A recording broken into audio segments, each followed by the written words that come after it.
Salut les devins, c'est Saikyo, il est l'heure pour moi de vous proposer ma review du futur de l'épisode 126 de Dragon Ball Super, le fameux épisode qui a pour titre « Surpasse même les dieux », Vegeta se bat au péril de sa vie. Et c'est clairement ça qui va se passer dans cet épisode-là. Ça me fait très plaisir de pouvoir vous proposer ma review du futur cette semaine une nouvelle fois. Et alors pour commencer, l'épisode 126 de Dragon Ball Super se met exactement dans la même lignée que l'épisode 125, c'est-à-dire pure action, peu ou pas d'histoire. En gros c'est ça. Je sais que ça va faire grincer des dents certains, mais je vous rappellerai une chose, loin de moi l'idée de faire le philosophe ou le moine bouddhiste, mais tout simplement, et vous le savez aussi bien que moi, voire même mieux que moi, que dans la vie on ne peut pas juger sans savoir. Alors vous avez le droit de juger la qualité de DBS jusqu'à présent, mais ce que je veux dire par là, c'est qu'on sait que Dragon Ball Super s'arrête à l'épisode 131, donc dire que le scénario du tournoi du pouvoir est bâclé, alors aujourd'hui ce n'est ni vrai ni faux, on ne sait pas, parce que le tournoi du pouvoir n'est pas fini. C'est vrai que si ça continue pure action jusqu'à la fin, à la fin Goku gagne, tout le monde se serre la main et c'est fini et on fait un petit peu à la va-vite, là je serai d'accord avec vous, ça sera bâclé. Par contre, s'il y a un twist scénaristique, s'il y a un cliffhanger, un retournement de situation quelconque, une promesse en quelque sorte pour un nouvel arc, pour une nouvelle histoire, dans un an ou deux quand la série reprendra, on l'espère, eh bien là peut-être que ça va faire changer d'idée à beaucoup de monde, parce que vous savez, j'ai remarqué Dragon Ball Super et les gens, c'est exactement comme dans le foot. Quand l'équipe gagne, les gens sont tous derrière, ouais, c'est les meilleurs, c'est des dieux. Et quand l'équipe perd, il n'y a plus personne qui va au stade, il y a tout le monde qui les enfonce sur les réseaux sociaux, etc. Et Dragon Ball Super, c'est peut-être l'époque qui veut ça, mais en tout cas Dragon Ball Super subit la même chose. Quand les épisodes sont magnifiques, tout le monde dit que Dragon Ball Super c'est la meilleure série du monde. Quand je dis tout le monde, vous m'avez compris, il y a toujours des exceptions, mais en tout cas, la majorité des personnes qui s'expriment à ce sujet, voilà, on va être clair, disent que Dragon Ball Super c'est le meilleur truc qui leur soit arrivé dans la vie, et dès qu'il y a un épisode qui leur plaît pas, eh bien ils sont tous en train de crier l'inverse, que c'est le plus pourri, il faut vite que ça s'arrête, etc. Bon, je pense qu'il faut avoir un juste milieu dans la vie, les émotions c'est bien, mais faut pas se laisser emporter non plus pour tout et n'importe quoi. Donc je dis une chose simple, je ne dis pas vous avez raison c'est bien, ou vous avez tort c'est pas bien. J'espère que je suis clair quand je parle. Je dis simplement attendez l'épisode 131, au final c'est dans pas si longtemps que ça sera à la fin du mois de mars, et à partir de là on pourra dire si le tournoi du pouvoir nous a mené dans la merde ou nous a mené vers quelque chose de bien. Après, et je conclus sur ça cette intro, qui est déjà bien trop longue, tout simplement vous avez le droit de dire que le déroulement du tournoi ne vous plaît pas jusqu'à présent. Que même s'il y a un retournement de situation, eh bien vous aurez aimé qu'il soit amené par des petits indices ou quelque chose comme ça tout au long du tournoi. Mais bon, voilà, dans la vie on ne sait jamais ce qui va se passer, et tant mieux, du coup, attendons. Bref, c'était super important pour moi de vous parler de ça, et donc, un épisode qui s'inscrit dans la lignée du précédent, mais en version plus, vous voyez ? Pure action, pur combat, avec ce fameux Toppo Akaishin qui se déchaîne dans tous les sens. Alors, Freezer est totalement mis sur le côté, ne vous attendez pas à voir Freezer durant cet épisode 126 de Dragon Ball Super, c'est mort. Le mec il est KO, il va rester KO au moins pour un épisode, voire même deux, et cet épisode-là au final aura mis très peu en avant le combat Goku contre Jiren, il aura mis un tout petit peu en avant le combat C17 contre Toppo, et il aura mis énormément en avant le combat Vegeta contre Toppo. Voilà, ça en gros c'est la structure de l'épisode, donc on va commencer non pas par ordre de grandeur, mais tout simplement par le combat Toppo contre C17, qui fait suite à l'épisode 125. Un combat qui est totalement à sens unique. Il y a C17 qui essaye quelques fourberies, quelques ruses et tout ça, et d'ailleurs c'est comme ça qu'il faut la jouer contre Toppo. Le mec est tellement surpuissant, et il est en train de s'élever à une vision divine des choses, vous voyez, que tes seuls espoirs de l'avoir, c'est comme ça. D'ailleurs, ce qu'on a vu en fin d'épisode précédent, le C17 qui envoie une vague de ki contre le Hakai de Toppo, c'était simplement une ruse pour essayer un petit peu de l'éblouir avec toutes ses lumières, de réaliser une attaque furtive sur lui, sauf que bien sûr ça ne prend pas. Et au final, toute cette partie du combat C17 contre Toppo n'aura été une répétition que de tout ça. Encore une fois, on pourra dire que ça aura traîné un petit peu en longueur et que Toppo aurait bien plus vite éliminé, enfin en tout cas, mettre KO C17, ça c'est clair et net. Encore une fois, même défaut que l'épisode 125, certaines scènes sont étirées, elles sont très belles, elles sont très cool, elles sont très classe, les couleurs, les explosions, les éclairs, les machins, mais elles n'apportent rien. C'est exactement le même délire dans cet épisode 126. En tout cas, je parle bien sûr du combat C17 contre Toppo. Et du coup, c'est pour ça que je m'étends pas sur ce combat, parce qu'il n'apporte rien mis à part le fait que C17 perd contre Toppo, ce qui semble totalement logique. Attention, C17 ne s'est quand même pas fait ridiculiser. Enfin, physiquement oui, mais je veux dire, il a utilisé la ruse, il a gardé son courage, il a été fier tout le long, etc. Il a pas eu les jambes qui tremblaient de peur. C'est en ça que je veux dire que C17 est loin d'avoir démérité.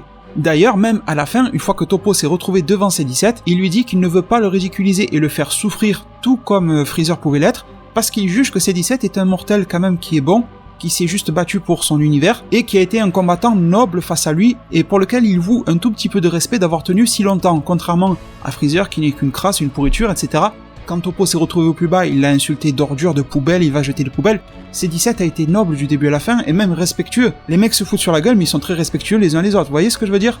Et du coup, Toppo ne s'est pas mis à attraper C17 par la tête et à lui écraser le crâne, voilà, il n'en avait pas besoin. Il lui a envoyé une dernière vague de ki pour l'éliminer et le sortir. Voyant cela, Goku et Vegeta sont totalement en alerte. En plus, ils sont totalement stressés par le fait que Freezer a été foutu KO, c'est quand même un gros coup dur pour l'univers 7. Goku utilise alors le Taioken, la morsure du soleil sur Jiren. D'ailleurs, pour les personnes qui disaient que l'œil de Jiren, enfin les yeux de Jiren pourraient être un point faible ou quoi, ou son point fort, j'ai vu tout genre de théories. Mais en tout cas, le Taioken a marché sur Jiren. Vous voyez, de vieilles techniques qu'on oublie limite, qui sont réapparues dans DBS mais qui n'ont pas l'air si puissantes que ça, permettent de mettre à mal des personnages comme Jiren. Ceci permettant à Vegeta de fuir ce combat-là, mais non pas par lâcheté, mais tout simplement parce que il rattrape C17 au vol. En fait, il n'a pas le temps de l'attraper par lui-même, mais il lui balance une vague de ki. Bon, ça lui a fait mal à C17, mais au moins il est toujours sur le ring du tournoi du pouvoir. Et en gros, Goku et Vegeta espèrent que Freezer et C17 pourront se relever tôt ou tard dans le tournoi avant la fin. C'est mieux d'avoir cette petite assurance-là que de les voir se faire éliminer, c'est clair et net. Donc oui, ça fait côté univers 7, Freezer et C17 qui sont complètement KO au sol. Bon, C17 il n'est pas au bord du tournoi du pouvoir, il a été plutôt bien rattrapé par Vegeta, il a été en tout cas poussé par sa vague de ki, mais les deux sont dans le même état. Donc tout ça nous permet de comprendre la transition en fait, entre le combat C17 Toppo, C17 non éliminé, Vegeta qui prend le relais. Au final, ce combat que l'on nous a teasé depuis très longtemps entre Toppo et Vegeta va enfin se conclure ici, enfin pas en épisode 126, mais probablement en épisode 127, parce qu'en fait, qu'est-ce qu'il en est ressorti de ce combat Vegeta contre Toppo? Il en est ressorti que malgré tout, malgré son acquisition du rôle de Hakaishin et tout ça, eh bien Vegeta il a quand même quelques bonnes cartes à jouer contre Toppo, mais le gros problème c'est toute la barrière de Hakai, d'énergie de la destruction qui entoure Toppo. Vegeta arrive à taper Toppo, sauf que à chaque coup, eh bien, il y a comme une brûlure qui se fait sur lui, voilà, il y a comme une destruction qui se fait. Vegeta n'est pas cramé entièrement, mais le temps d'un instant où il touche le Hakai, eh bien ça lui fait des douleurs, de plus en plus de douleurs, etc.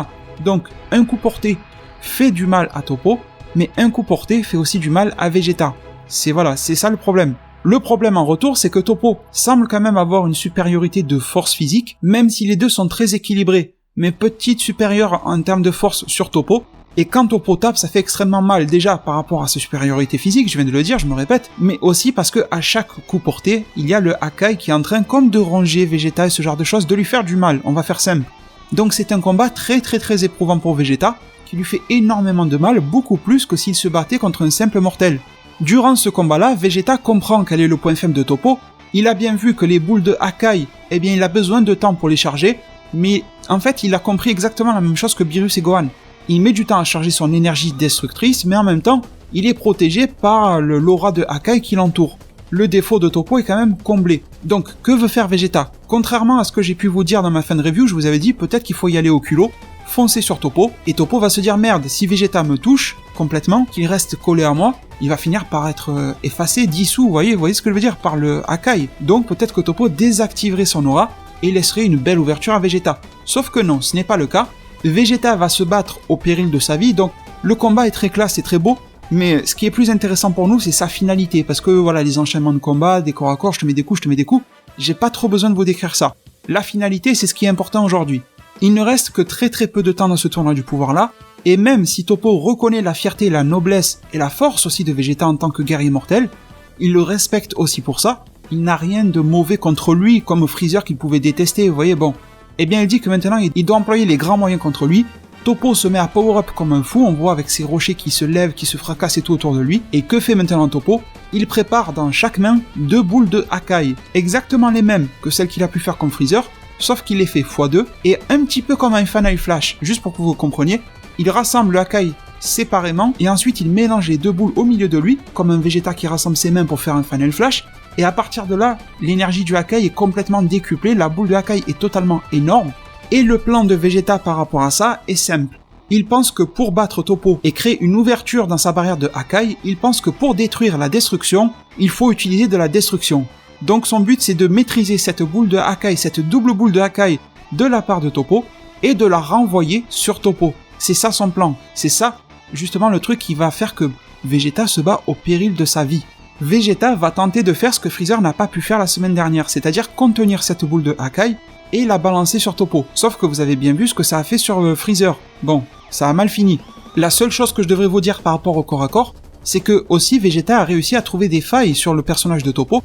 C'est vrai qu'on se moquait tous en disant que Toppo avait manqué les jours de jambes à la salle et tout, sur la muscu, parce qu'il avait un gros buste, un gros torse, des gros bras, mais des petites jambes. Et là, en Akaishin, il a des jambes balèzes, mais il est quand même déséquilibré. Il a un haut beaucoup plus développé que le bas, même si ses jambes sont monstrueuses, mais il y a quand même cette disproportion. Eh bien, Vegeta profite de ça, c'était assez drôle, il a réussi à lui mettre des coups, etc., à le faire basculer, à le faire tomber comme ça. C'était assez drôle, ça n'a pas servi à gagner, mais c'était quand même quelque chose que je dois noter. Donc la scène, je vais pas vous dire qu'elle ressemblait à Majin Vegeta qui se fait exploser, mais pas loin. Quand même, voilà, la référence, elle est quand même là. Vegeta qui observe Toppo en train de rassembler l'énergie, et Vegeta qui est en train de faire le vide avant de passer à sa dernière action. Bon, dans cet épisode 126, il ne sera pas éliminé, mais en tout cas une de ses dernières actions du tournoi du pouvoir. C'est un petit peu comme s'il relâchait tout avant de contracter tout. Il est là, observateur, plutôt calme. Il se parle à lui-même en repensant à Bulma, en repensant à Bra, en disant qu'il fera tout au péril de sa vie pour pouvoir les protéger et les maintenir en vie. Et cette fois-ci, au lieu de dire adieu comme il avait dit en étant un Majin, quand il avait dit adieu Bulma, Trunks et toi aussi Goku, enfin et toi aussi Kakaroto. Mais là, ce qu'il dit, c'est qu'il protégera sa famille et sa fille, etc. au péril de sa vie, et que de toute façon, c'était assez drôle mais en même temps triste, il est persuadé que Goku trouvera un moyen, comme d'habitude, de gagner ce tournoi, et en tout cas de gagner son combat face à Jiren.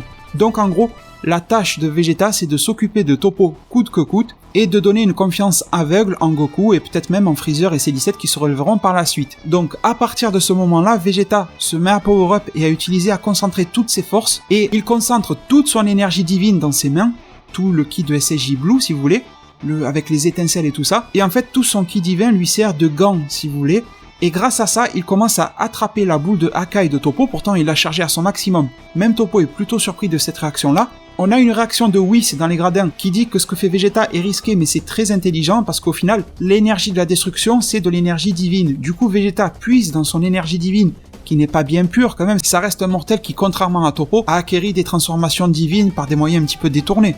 Vegeta n'est pas candidat à Kaishin.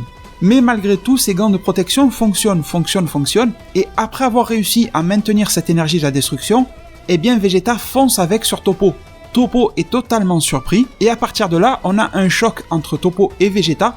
En fait, ils sont très collés les deux, c'est pas comme une grosse vague de ki. Vous savez, la semaine dernière, on a vu C17 et Toppo s'envoyer des vagues de ki, et ils étaient vraiment à distance. Là, en fait, il y a juste la boule de Hakai qui sépare Toppo de Vegeta. Ils sont vraiment chacun des deux côtés. Avec un Vegeta qui dash vers le bas et un Toppo sur le sol qui l'accueille. Les deux sont vraiment collés comme ça et Vegeta veut lui en mettre plein la gueule avec son énergie de la destruction. À partir de là, le plan de Vegeta est vraiment pas mal, la scène est épique, elle est tellement cool. Mais Toppo commence à reprendre le dessus. Alors que fait Vegeta? Il crie qu'il est prêt à tout pour battre Toppo. Et Vegeta enfonce ses mains dans le Hakai, on voit qu'elle s'entraîne de se carboniser, etc. Et finalement, il arrive à la pousser sur Toppo qui se fait absorber. Et on a une explosion dans laquelle on voit pas vraiment ce qui se passe, on comprend que Toppo prend énormément de dégâts, mais Vegeta aussi.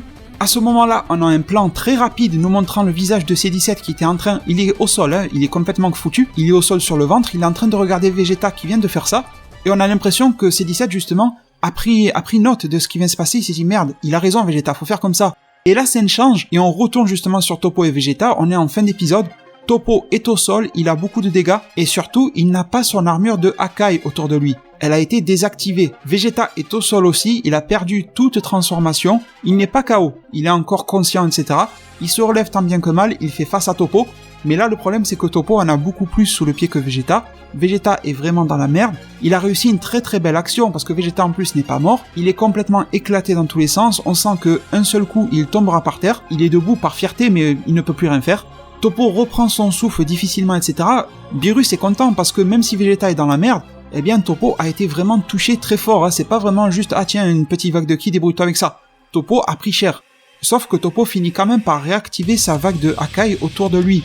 Donc c'est pas qu'on est revenu au point de départ, mais en tout cas on a affecté Toppo psychologiquement, il se la pète plus autant, et on l'a affecté énormément physiquement. Le mec est très fatigué de l'énergie du Hakai qui vient de se bouffer dans la gueule. Mais bon, Toppo est confiant pour la suite de son combat, et on nous laisse justement fin d'épisode sur un Toppo avance vers Vegeta. Toppo est quand même sur les nerfs d'avoir pris ça dans la gueule, et imaginez le Toppo Super Barack Akaishin qui vient devant Vegeta, et là il est prêt à lui mettre le dernier coup. Bien sûr avec le gros suspense pour le prochain épisode. Alors si vous voulez mon avis les devins et que vous êtes toujours là dans la vidéo, je vous en remercie du fond du cœur, eh bien Par rapport à l'épisode suivant, le 127, et ça va faire référence au spoiler, enfin on n'a que le titre de l'épisode 127, qui nous dit que le titre sera « La barrière finale de l'espoir ». Eh bien j'ai bien l'impression que C17 a bien vu ce qu'il s'est passé entre Vegeta et Toppo. Je pense que C17 a compris aussi une chose, c'est que l'action de Vegeta, elle est pas parfaite, elle était quasi parfaite. Il lui manquait un truc, c'est que Vegeta et Toppo, ils étaient à l'air libre, donc c'est-à-dire que l'explosion a pu s'enfuir. Et le plan de C17, je pense, on n'a aucune information ni aucun spoiler, et vu qu'on est sur le thème des dépassements des limites et des sacrifices, je pense que c'est plutôt pas mal, et ça ferait référence avec le titre de la barrière de l'espoir, eh bien ça serait de faire en sorte que Toppo commence à charger son Hakai, que C17 se mette devant à bout portant, et qu'il active sa barrière. Bien sûr, il l'active au dernier moment, parce que sinon si Toppo la voit, il ne va pas tirer. Si C17 se sacrifie comme ça, en se prenant le Hakai et en mettant sa barrière autour, ça veut dire que le Hakai va exploser à l'intérieur de la barrière. Alors bien sûr, vous lui donnez 4-5 secondes à la barrière, elle va s'éclater. Mais durant ce moment-là, je peux vous dire que Toppo, il va goûter cher, il aura jamais pris aussi cher de sa vie. Je vois bien un truc se passer comme ça. Ça me rappelle énormément quand le dragon maléfique à 4 étoiles s'était battu contre Lee Shenron dans Dragon Ball GT. Je pense que vous vous rappelez cette sphère d'enfermement de feu, de lave, etc. Le feu qui n'avait pas fonctionné, mais en tout cas c'était une scène plutôt marquante de la fin de Dragon Ball GT. Et comme ça vous donne une image de ce à quoi je pense aussi. Et je pense qu'en faisant ça, on aura un C17 qui sera éliminé, peut-être mort, mais bon, en tout cas éliminé, et Vegeta pourra finir le travail sur Toppo. Parce que oui, je pense que Vegeta va finir par éliminer Toppo. Ça serait une élimination en 3 temps. D'abord, Vegeta qui fait sa première attaque suicide, qui fonctionne à moitié. Ensuite, C17 qui fait une attaque suicide qui fonctionne complètement. Et ensuite, Vegeta qui vient finir le travail. Et de toute façon, et je vais conclure ma vidéo sur ça, si vous voulez ma vision des choses, je pense que épisode 126, ça sera la grosse mise en avant de Vegeta. Ensuite, épisode 127, grosse mise en avant de C17. Je pense que sur le 128, on va probablement commencer à se recentrer, c'est même sûr, sur le combat Jiren contre Goku, avec peut-être encore un Vegeta qui va se ramener pour avoir une élimination de Vegeta autour du 128-129, voire même peut-être un Végéto en 129, mais en tout cas une élimination de Vegeta, je pense, vers le 129. Ensuite, une finale Goku-Jiren sur le 130, qui sera peut-être un double épisode, on n'en sait rien, hein, genre un spécial de 40 minutes ou 45, c'est tout à fait possible. Et pour avoir une conclusion d'arc et le vœu et tout ça, sur la fin de l'épisode 130 et surtout l'épisode 131, avec peut-être une ouverture vers une nouvelle histoire en nous disant d'attendre que la série Dragon Ball reviendra tôt ou tard. Peut-être, en tout cas ça me semble correct. Dites-moi si vous êtes d'accord ou pas avec tout ça en zone commentaire. J'espère que la review du futur vous aura plu aujourd'hui. C'est toujours un plaisir énorme de venir vous la partager. Prenez tous super bien soin de votre futur et à plus pour de prochains arts divinatoires.